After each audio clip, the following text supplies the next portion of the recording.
Hi, I'm John Stevenson, and we're going to be talking about the Book of Numbers.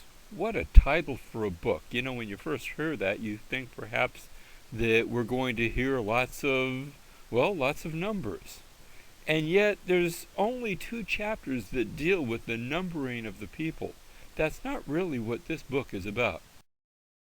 Exodus ends with the construction of the tabernacle, and you remember God moves into the tabernacle and his presence fills the Holy of Holies. Leviticus then picks up from there and tells of the worship that takes place at the tabernacle, but throughout the book of Leviticus they're still located at the base of Mount Sinai. Numbers opens up and we're still at the base of Mount Sinai, and it takes up the story of what took place here in the wilderness. And that's really what the book of Numbers is all about. It's about what happened in the wilderness. Leviticus can be contrasted to Numbers, and that Leviticus is really about the believer's worship. It's how we do worship. It's how the Israelites were instructed to worship the Lord.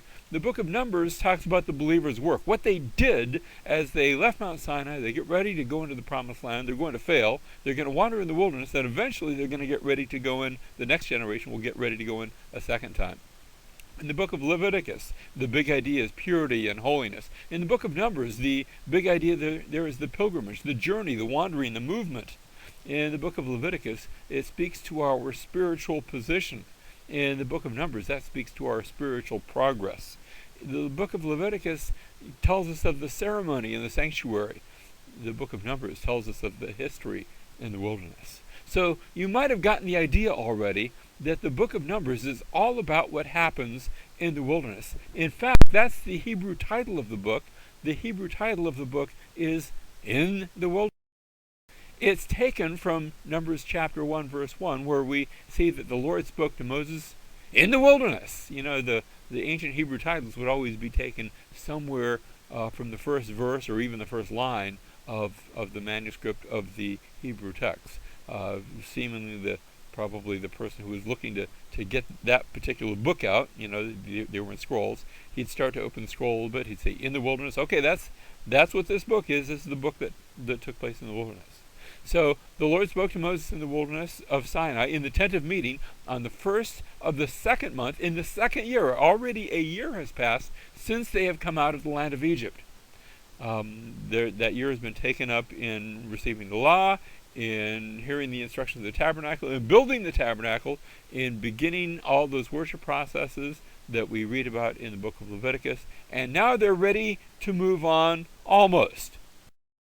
As they are here at the tabernacle, they've been receiving the instructions of the Lord, and the first chapters of the book of Numbers has a numbering of the people, but then it also has other preparations as they prepare for the journey, and they're going to be leaving the area of Mount Sinai as they go up toward the promised land, and the plan is for them to now get ready to enter into the promised land. Numbers chapter 6, verse 22, there's a delightful section there in these preparations where the Lord speaks to Moses, saying, speak to Aaron and to his sons, saying, thus you shall bless the sons of Israel. You shall say to them, and here's the blessing, the Lord bless you and keep you. The Lord make his face shine on you and be gracious to you. The Lord lift up his countenance on you and give you peace. A wonderful Aaronic benediction. That prayer, that blessing, is part of the very oldest copy of any of the scriptures that we have. It's known as the Silver Scroll Amulet. This little tiny piece of silver has inscribed on it those words of that blessing, and it dates all the way back to the 10th century BC, around the time of David and Solomon. It has these words, and this is, you know, older than the Dead Sea Scrolls, older than any other copy of Scripture that we have. This is the oldest portion of actual original copy that we have. Now, Numbers chapter 19, verse 15, or chapter 9, verse 15 says, on the day that the tabernacle was erected, the cloud covered the tabernacle. This is by way of review. The tent of the testimony, and in the evening it was like the appearance of fire over the tabernacle until morning. So by morning it would be by day, and by a cloud by day, and in the evening it would look like a fire. So it was continually, the cloud would cover it by day, and the appearance of fire by night. whenever the cloud was lifted from over the tent, afterward the sons of Israel would then set out. This was their marching orders. They would look at the presence of God. If God was moving, they would move, and in the place where the cloud settled down, there the sons of Israel would camp. At the command of the Lord, the sons of Israel would set out, and at the command of the Lord, they would camp. As long as the cloud settled over the tabernacle, they remained camped. And even when the cloud lingered over the tabernacle for many days, the sons of Israel would keep the Lord's charge and not set out. So they're going to follow the Lord. If the Lord doesn't move, they don't move. If the Lord moves, they move. They're going to follow the Lord through the wilderness to take them up toward the promised land. Whether it was 2 days or a month or a year, and that's what it's been up to this point, a year that the cloud lingered over the tabernacle, staying above it, the sons of Israel remained camped and did not set out. But when it was lifted, they did set out. And so ultimately, the clouds finally lifted, and they move up from Sinai toward Kadesh Barnea, and from here they are going to send out 12 spies who will spy out the land. They will be 12 representatives from each of the tribes of Israel. Let's listen on the classroom lecture on this section. So they're getting ready to go into the land, and they face not one but actually a series of tests beginning in chapter 11. Actually, the latter part of chapter 10, but we see in our outline here, we're going to divide the book of Numbers into 4 sections. The first part is preparations for the journey. They're at Mount Sinai. Next, they're going to be going from Sinai to Kadesh Barnea. And they get there in Numbers chapter 11. As they're almost there, the tests begin. The first test is people are getting tired of the manna. Have you ever gotten tired of a certain dish, a certain type of food? Certain situation, maybe. Well, in this case, it's food. God's been supernaturally providing for them for the last year. All they have to do is walk outside and pick it up, cook it, and it's ready. And they're getting tired of it. Same old manna. You know what the name manna even means? Huh? From heaven. I'm sorry? From heaven.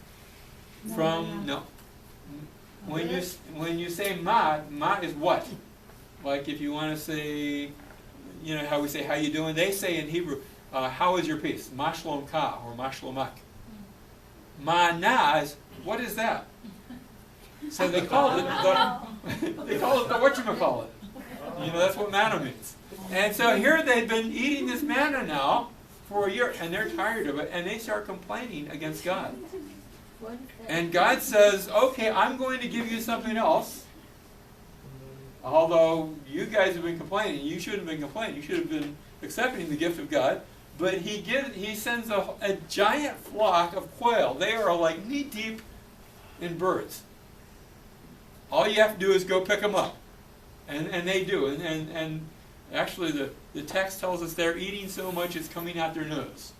That's not a pretty picture. That's like, you know, it's gruesome. And then God strikes them with judgment because they should have, in other words, there's judgment there in the wilderness. And many die. And that's chapter 11. In chapter 12, we have Aaron and Miriam, and they come and complain against Moses. They shouldn't be complaining against Moses. We're not going to get into the details. But again, there's judgment that takes place. We get to chapter 13. Here's the sort of the center part of this, where there's again a complaint.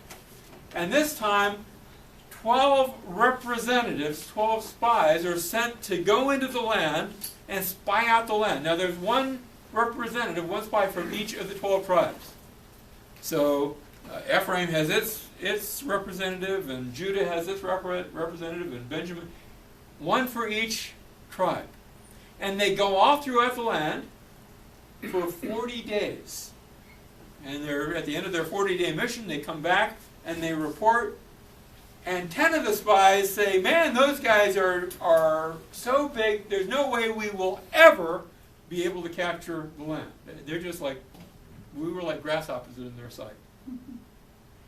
And 2 of the spies say, yeah, they're big, but God is bigger. Because God's given us this land. And it's a great land. I mean, it is a land that's, is flowing with milk and honey. It's got, all sorts of crops. It's got cities. It's already ready for us. People go with the majority report. They say, whatever, we don't care how big God is. Moses, why did you bring us out here? Just to die in the wilderness? And God says, okay, because you didn't want to go into the land, you're not going to go into the land. You can just wander out here in the wilderness for the next 40 years. And this entire generation, this entire adult generation, not necessarily the children, the adult generation is going to die here in the wilderness. And we'll try again in 40 years with your kids. Except the 2 spies. Except for the 2 spies. And 2 spies happen to be a young servant of Moses named Joshua and Caleb. These are the 2 spies that give that positive report. We're actually going to see them go into the land. But not so everybody else. What is it about human nature when we're told you can't do something? Because Israel's told, okay, you're not going to go into the land. Who do you think you are to tell us we can't go into the land? Wait a minute, you were just saying you couldn't go into the land. Well, we're going to go into the land. Moses says, don't do it. Well, and they try to go anyway. And they are defeated. And now they have no choice but to wander in the wilderness for the next nearly 40 years. And so we have, again, cry of the people, again, judgment, and this time defeat at Kadesh. So these chapters from 11 to 14 sort of take us on a whole cycle of defeat, defeat, defeat. Which brings us now to as we get to chapter 15, the whole wilderness wanderings period. So far in Numbers, we have preparation for the journey. We have the test, actually a series of 4 tests. But that ultimate test, are you going to go into the land? No. And now from chapter 15 to chapter 21, I have the wilderness wanderings. And this takes the next 38 years. Notice the first few chapters were just a few weeks at Mount Sinai. Well, what I've had now is 38 years in the wilderness. First section of Mount Sinai, I put on our chart here the second section, Mount Hor. This is where Aaron dies, in that area in the wilderness. There's so much we could talk about in the wilderness, but one aspect that I want to focus on takes place. We're finally going to get to the end of the journey, but we'll see that in a little bit. Here they are in the wilderness, and at the end of their journey, well, let me go back and talk about that now. At the end of the journey, they're going to eventually come to the plains of Moab. There'll be a new generation. This is at the end of those 38 years. They're eventually going to come to a mountain called Nebo. We'll see that in a minute. But they've been wandering in the wilderness for 38 years, and when they finally go into the Promised Land, instead of resuming their march north from there, they're going to take a roundabout route. They're going to ask permission to go through the land of Edom. Can we come around on the east side of the Dead Sea and approach the Promised Land from that area? And the king of Edom says, no way, Jose, you cannot come through my property. And they are told, Edom, that's the descendants of Esau, they are... Sorry about that. That's fine. She's Spanish. Okay. They are told, there was a time when you and Esau were brothers, so you don't go to war against them. Instead, make a detour around their property, and that's exactly what Israel does. Edom we read in Numbers chapter 20, verse 21. Edom refused to allow Israel to pass through his territory, so Israel turned away from him. And Israel makes a large detour around the property of Edom to come up. Again, they ask the same question of Moab, and they sort of skirt around Moab. And they finally come to an area that's called the Plains of Moab. But they're on their way, chapter 21, verse 4, when they set out from Mount Hor by the way of the Red Sea to go around the land of Edom, and the people became impatient because of the journey. The people spoke against God and Moses, and they asked, why have you brought us up out of Egypt to die in the wilderness? Familiar refrain, for there's no food and no water. Now the manna hadn't stopped. I'm not so sure about the water. That would come and go. And we loathe this miserable, there's no food, and we hate the food that we do have. Well, it means there is food, but we just don't like it. There's nothing to eat, except what God has been graciously giving every day for the last so many years. Except for the whatchamacallit, right. Chapter 21, verse 6. The Lord sent fiery serpents among the people, and they bit the people so that many of the people of Israel died. I'm not going to talk about the Hebrew there. So the people came to Moses and said, we've sinned because we've spoken. Here, people in the camp, they're bitten by these serpents. They say, we've sinned because we've spoken against the Lord. Can you intercede with the Lord that he may remove the serpents from us? Moses interceded for the people. And the Lord said to Moses, make a fiery serpent. I want you to make one of these, a fiery thing. The way you say fiery in Hebrew, it's a word you've heard before. A seraphim, a seraph. Remember how you were seraphim referring to angels? Uh-huh. Literally it means a burning thing. A burning ones if it's seraphim, plural. I want you to make a single one, a burning one. Talking about the fiery serpent, though. And set it on a standard, and it shall come about that everyone who's bitten, when he looks at it, he will live. So to make the seraph. And Moses made a bronze serpent and set it on a standard, and it came about that if a serpent bit any man, that he looked on the bronze serpent and he lived. Now, Jesus takes that story, that narrative, in his conversation earlier, he's talking to Nicodemus, and we read, as Moses lifted up the serpent in the wilderness, even so must the Son of Man be lifted up, so that whoever believes in him will have eternal life. You know, the gospel, I think, is presented all throughout the Pentateuch in picture form. And Jesus says, in the same way, all somebody had to do was look, and they'd be healed. All someone has to do is believe the one who's been provided for our salvation. And we all, likewise, having been poisoned by sin, find our salvation in looking, in believing, in trusting in what he has provided for us. Okay, chapter 22, verse 1, then the sons of Israel journeyed and camped in the plains of Moab, beyond the Jordan, opposite Jericho. We're coming up here. We went around Moab. Now Moab proper, the northern boundary of Moab, is this river known as the Arnon River, big sort of a canyon where the river's cut into that. It flows into the Dead Sea. But they've come to an area north of Moab called the Plains of Moab. It's not actually in Moab, but it still has that title. And the Israelites are coming to this location, and they're getting ready to enter the Promised Land. Now, they've skirted, but come uncomfortably close. Uncomfortable not for the Israelites, but uncomfortable for the king of Moab. There's all these Israelites, all these outsiders that are really close, and he doesn't like that. And so Numbers chapter 22, verse 2 and 3.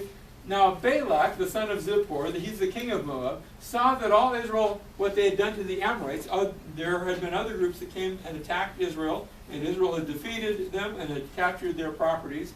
Verse 3, so Moab was in great fear because of the people, for they were numerous, and Moab was in dread of the sons of Israel.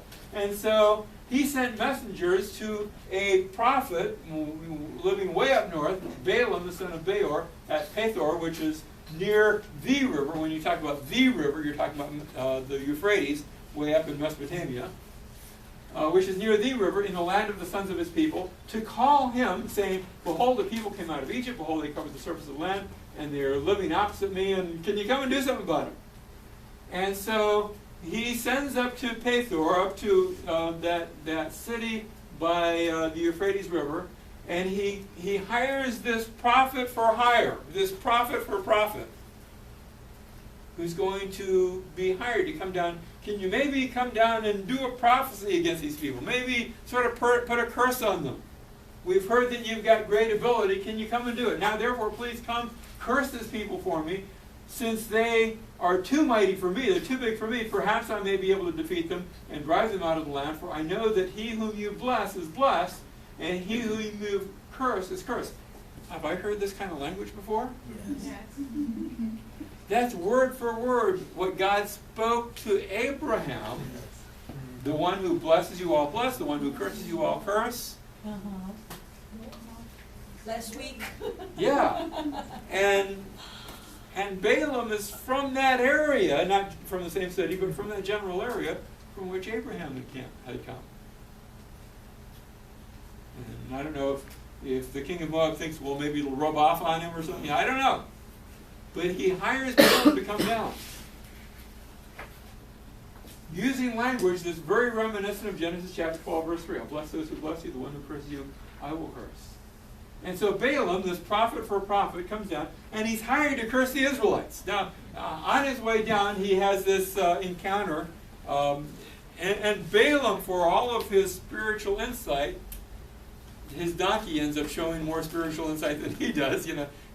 He actually has an encounter with an angel, and the donkey sees it before Balaam does. And you actually have one of the very first instances of speaking in tongues.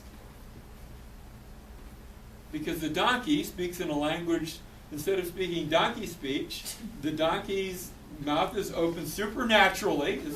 Don't go talking to donkeys, this doesn't work.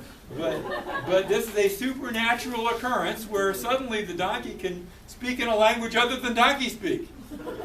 And he speaks to Balaam, and the funny part is that Balaam's actually talking to his donkey. It's not saying, why are you speaking? It's a little on the bizarre side.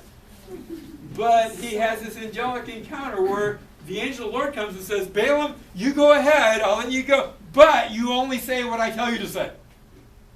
You don't just speak on your own initiative. And Balaam gets the message, and so he goes on down, and he meets with Balak, the king of Moab, and he gets down there and he gives a prophecy. And and Balak's got it all arranged. It's all set up with a sacrifice and the altar and all these things. And okay, you're ready for your curse. And Balaam says, he pronounces a blessing upon Israel. And Balak says, no, you're doing it wrong. You're supposed to, you're here to curse. Maybe we've got it, the wrong accoutrements. Maybe you might not be hearing her. Let's move you to a different location. We'll change churches and see if you. And again, Balaam pronounces a blessing on Israel. And Balak's beside him said, I didn't bring you down here for this. And in that blessing, there's one of them in particular I want you to see, because I think this is messianic. In the midst of these blessings, Balaam says, I see him, but not now. I behold him, but not near. A star shall come forth from Jacob. A scepter shall rise from Israel. Amen. Now, short term, a scepter eventually is going to be a king in Israel, like Saul and David and Solomon. But this reference to a star? You see, 1,400 years later, there's going to be a bunch of other Gentiles from the east that are going to show up in the Promised Land, going to show up in Jerusalem, the capital of Israel, and they're going to say, hey, we saw his star in the east of the scepter, and we've come to worship him.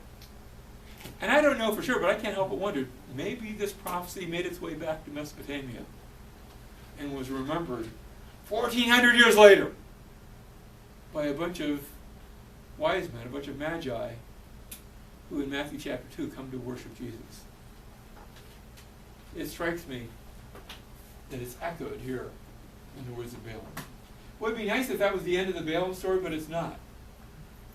Subsequent to this, after this, Balaam gives some counsel, and he says, Numbers chapter 31, verse 16, Behold, these caused the sons of Israel through the counsel of Balaam to trespass. What Balaam says to Balak, he says, look, you can't beat them. You can't curse them. But what you can do is you can get God to curse them. You can get them to do things they shouldn't be doing. That you can cause them to fall away from God, influence them in that sort of way, and then God will take care of them. And these things that Balaam counsels cause the sons of Israel through the counsel of Balaam to trespass against the Lord in the matter of Peor. So the plague was among the congregation of the Lord.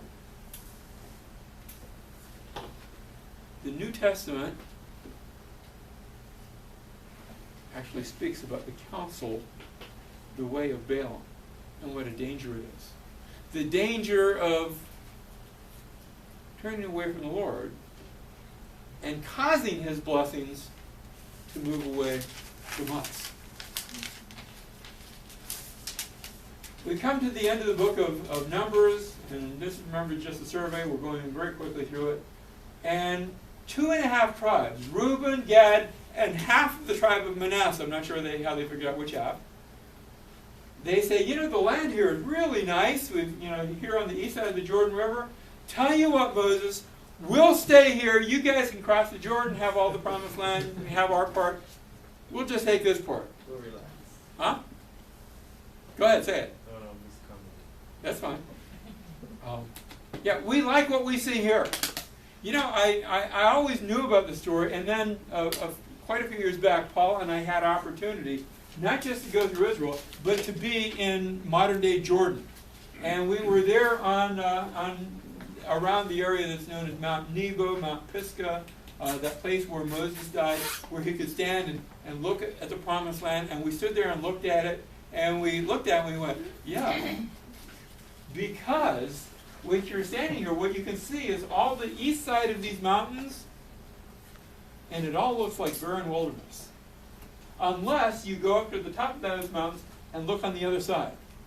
And you get, you go up, the road from Jericho all the way up to Jerusalem, and you get up to the top of the mountain ridge, and you look on the other side, and oh, this is nice. This is nice and lush and fertile, but you can't see that from the eastern side. These 2.5 tribes, they were going by sight, not by faith. They were saying, if that's the promised land, we don't want it. Looks a lot better over here.